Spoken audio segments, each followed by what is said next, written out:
This comment right here, it's gonna haunt me. We can still win the title, but I think we're in the hot chocolate territory of needing miracles.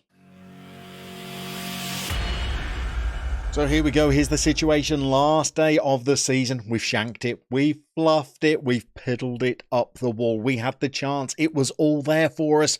We have blown it epically. We could still do it, but it's going to take the mother of all turnarounds. We're 3 points behind both Alltac and Liefering, and this league is sorted on goal difference. We've currently got a goal difference of plus 26. Alltac have got plus 33. We need a 7-goal swing, and we're going to have to win our game today, and that's by no means guaranteed because the form since the last episode has been flat. It's been really disappointing. Let's reverse our fixtures so that you can see exactly what's gone on. You left us with a 1-1 draw with Alltac. That game meant that we still had an outside chance. We were tied with Alltac at the time, and they had a big fixture in their next game as they had to go to the top of the table team, but they beat them. And whilst they were winning their game, we were losing ours.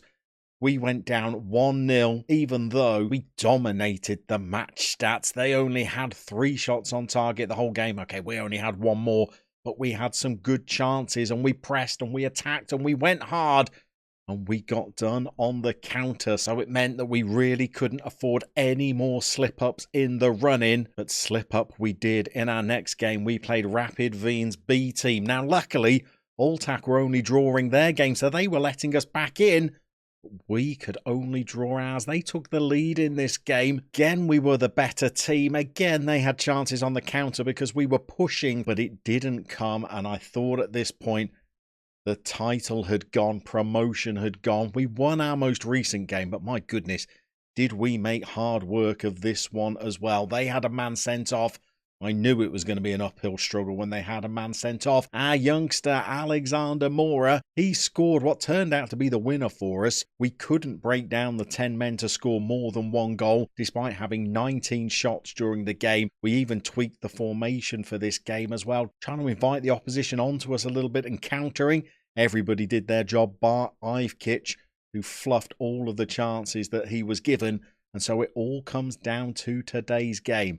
We are taking on Wiener Neustadt Sports Club. If we win, we've got to win big, and we are putting all of our hopes in the hands of Stripfing. If they could beat Alltac, say 4-0, and we could win our game 4-0, you never know. It's not out of the question, but let's be brutally honest, it's probably out of the question. So we're finishing our time with Austria Wien with a home game. We're in our violet shirts. This could be little more than a parade, to be honest. We're going to have to try and turn around a 7-goal difference swing. It would be the mother of all storylines if we did it.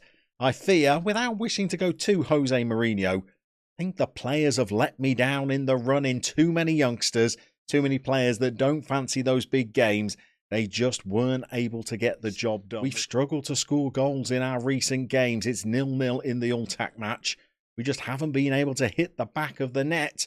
Our strikers have just gone missing. I knew I shouldn't have praised them in the last episode, saying how they were both in form. Since then, neither of them could hit a pig's backside with a banjo.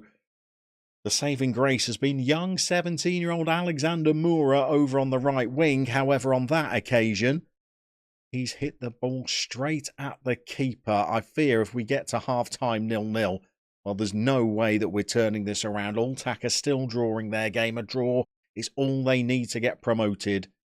And JM Thought's comment of this being a risk and having to win the league, it's ringing in my ears. By the way, JM Thoughts has a lovely little Twitch channel where he's just over the border in Switzerland managing Basel Black Stars. Go and subscribe to his Twitch channel. We'll put a little link to it down in the video description below next time he's streaming. It's a lot of fun. You should try and check it out. We're 28 minutes into the game and they've got behind our defence, and this is not going the way we wanted it, is it? We've headed the ball clear. But it's coming straight back at us. They've got it down our left. If we go behind, I think we might as well just cancel cancel the rest of the game. It's highlight after highlight after highlight, and none of them are for us at the moment. Our opponents, they're teaching us a bit of a footballing lesson. I fear all of these teenagers with their don't relish big matches have just frozen during the final 4 games they're in.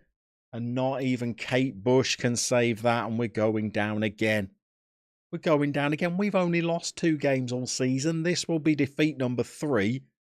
And we're going to come 3rd in the league by virtue of the fact that the 2 teams above us have only lost once each all campaign. 5 defeats if we lose today between the top 3 sides as Ultac take the lead. Stop the count. It's all gone. We're 6 points off the top of the table. There's not a half-time team talk available for what I want to say. Okay, second half is underway. We are going with a 2-4-4 formation, so nobody can accuse me of not going for it. But at the start of the second half, I'm afraid Ultac are now 2-0 up. So we are going to need a massive, massive turn of events in this second half if we are going to get promoted. This will be the greatest comeback of all time if we were to pull this off. But I don't think it's going to happen. We've got Ivkic. He's got us equalised inside the first minute of the second half.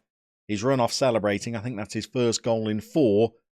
I also fear that we might be finishing our time with Austria Wien by subbing off our star man Furstenhofer, because he's on a 6.4 as things currently stand.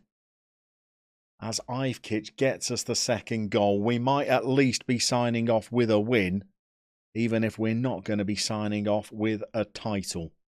It's actually a pretty well-worked goal. Schick, retiring at the end of the season, he's announced. He's gone past his man. He sent in a deep cross. It's a good header by Ivkic. We're into our final highlight as Austria Wien boss, I think. It's one that really should have ended in a goal, but it's one that we've blasted over the bar. 25 shots, 6 on target, an XG of 2.26. It's enough to have won us the game. But unless Ultac conceded 8 in the final couple of minutes, it's not going to have been enough to have got us over the line. So there we have it confirmed. We have indeed missed out. And I feel like this is the first club that we've really failed at. We've missed out on promotion by 3 points. And it was the run-in that did for us. With 4 games to go, we still had a chance. If we'd have just won those final 4 games of the season, we'd have got promotion, not Ultac. As it is, we're now going to have to pack up our belongings, clear out our office, and it's time to start hunting for a new job. So as you'd expect, when you only lose 2 games all season, we've had some pretty impressive performances from some of our players. Let's offer up our 3 choices for our Austria Wien Player of the Season, starting with Kate Bush's favourite player, Dennis Verwuster. 28 years old now, Dennis. He's had a great season. He's conceded just 22 goals in 30 games, 12 clean sheets for him, and he finishes up with an average rating of 7.12. Might be an interesting player to keep an eye on because Dennis has already got a move lined up to Serie A Genoa. Will he have a good campaign with them next season? Well, you're going to have to vote for Dennis if you'd like to find out. But our time with Austria Wien has really all been about developing youngsters, so let's throw one of those your way as the next player that we could keep an eye on. Vedat Yilmaz is still contracted to Austria Wien for a good 3 years yet. We got him to sign a new contract during the season. He's only 18 years old. He has developed incredibly well in training during the season, and I think over the next 2 or 3 years, there could well be clubs that are going to be interested in him. He's valued between £350,000 and £2.4 million, and this season he's played in central defence and as a defensive midfielder for us. He's managed to get 2 assists in his 25 appearances, and he's got an XG of 7.20. Physically, he looks absolutely wonderful, and mentally, he's got a lot of strengths as well. If you'd like to track his career over the next few seasons, well then head over to the Communities tab and give Yilmaz your vote. But I think the bookie's favourite for our player of the season may well be another 18-year-old in the shape of Uwe Furstenhofer. We know that he's already joined Dortmund. His loan spell with us is going to be up, so he's going to move back to his parent club. and he's had a pretty decent season. He was probably a little bit more influential before his move. He made 15 appearances, got 8 assists, 5 Player of the Match awards, chipped in with 3 goals.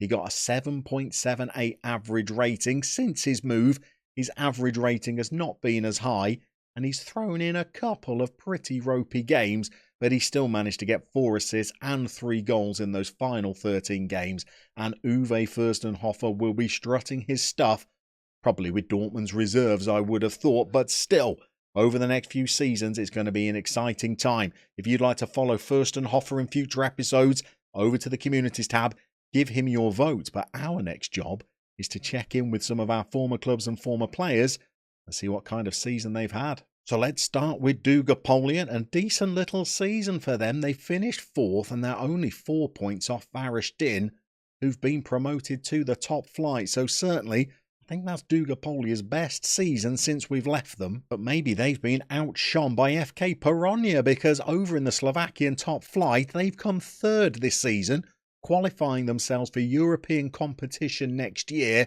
They've got 52 points, just behind Slovan Bratislava and Dunajska Streda, and they've managed to get in to the top half of the table. I was only able to get them 7th when I was in charge.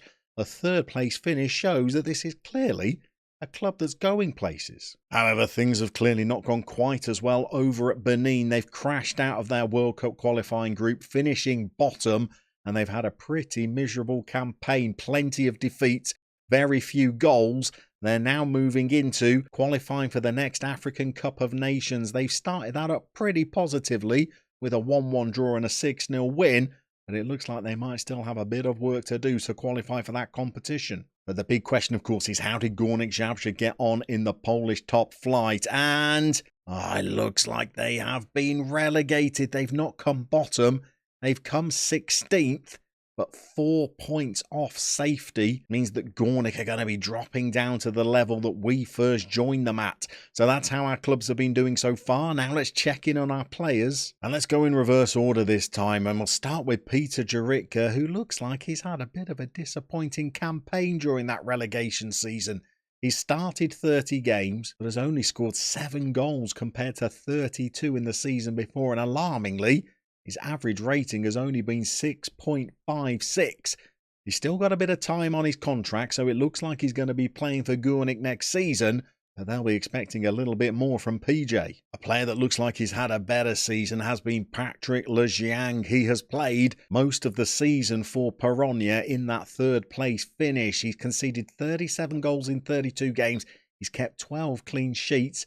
Didn't have his best average rating, but 12 clean sheets is clearly a big part in why this club has had such a good season. But unfortunately, it's not good news when it comes to our Dugapolia old boy, Duja Dvorčić, because after taking a year out of the game after being released by RKC, he's now dropped into the non-league of Croatian football, and so he's not even with a playable club in the game. He's not even getting average ratings of above a 7 with that club. You never know, they might have been promoted to the 2nd tier next season, so we might be playing against Dugapolia, but it looks like our mate Duja Dvorčić won't ever go on to fulfill all that promise that we thought he had. And so to thoughts about our next job, whether we will be in demand, having not been able to guide Austria Wien to promotion, I'm not so sure.